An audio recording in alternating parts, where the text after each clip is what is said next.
Pemirsa, akankah hilal terlihat pada sore ini dan bagaimana perhitungan dari Badan Riset dan Inovasi Nasional BRIN?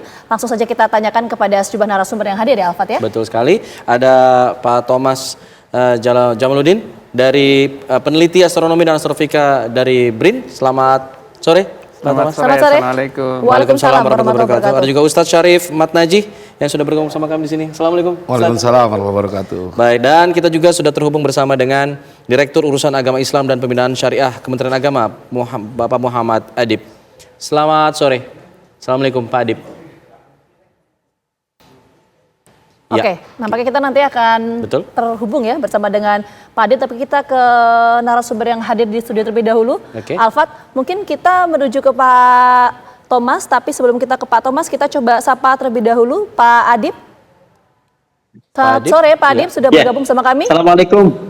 Waalaikumsalam warahmatullahi wabarakatuh. Sudah, Assalamualaikum warahmatullahi wabarakatuh. Waalaikumsalam warahmatullahi wabarakatuh. Pak Adib, kita ingin tahu untuk jadwal untuk pada hari ini sedang isbat, pemantauan dimulai dari mana, pemantauannya seperti apa? Silakan Pak Adib.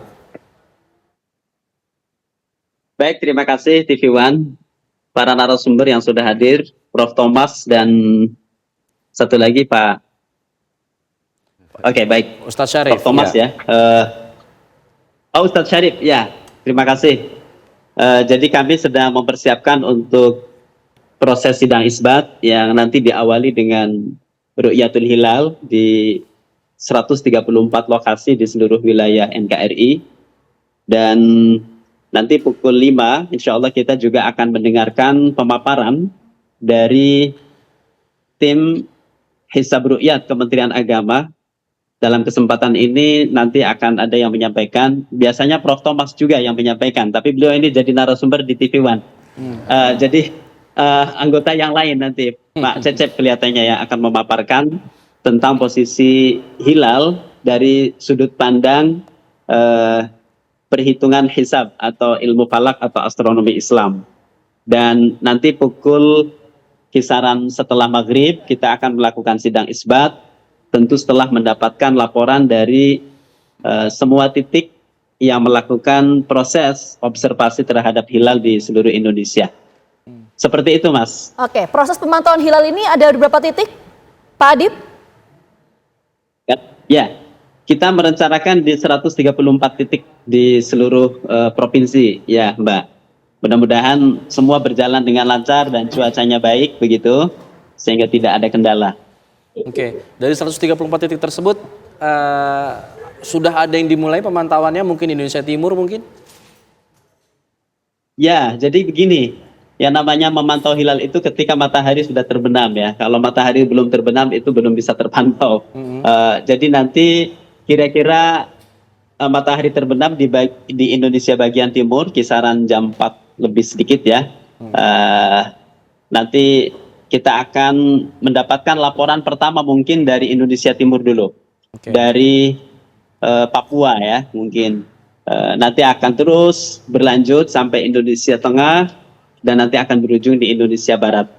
Nah, dari 134 titik itu nanti akan kita lihat apakah ada di antaranya itu yang dapat melihat hilal, begitu, Mas. Oke, dari 134 titik yang digunakan untuk pemantauan hilal ini untuk metode penghitungannya seperti apa, Pak Adib, dari pemerintah?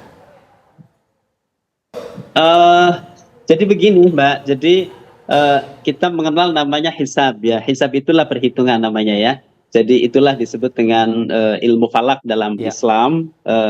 Jadi itu prediksi berdasarkan ilmu pengetahuan ya, astronomi, yang tentu hasil dari prediksi itu akan menjadi panduan juga bagi kita dalam proses ru'yatul hilal. Jadi tidak sembarang ru'yatul hilal juga.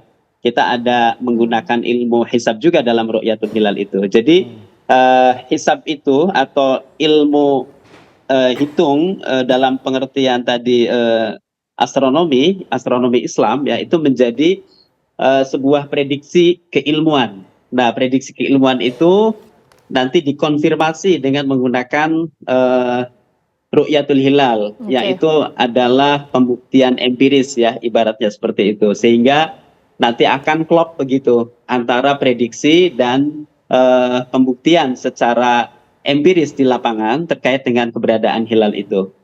Jadi perhitungannya berdasarkan perhitungan ilmu hisab yang dikeluarkan oleh para ahli astronomi tentunya, Mbak.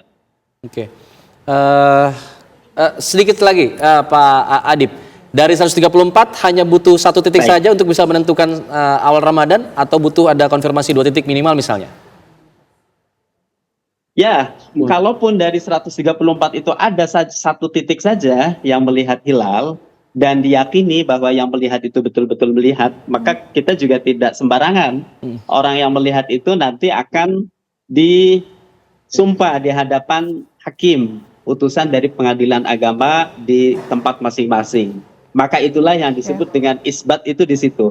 Jadi setelah, oh ya saya melihat menggunakan teleskop di tempat ini, posisi hilalnya seperti apa, jam berapa, di titik berapa, apakah diyakini apakah itu betul hilal atau mungkin hal yang lain sebenarnya bukan hilal kayak gitu. Maka di situ juga dihadiri oleh para ahli.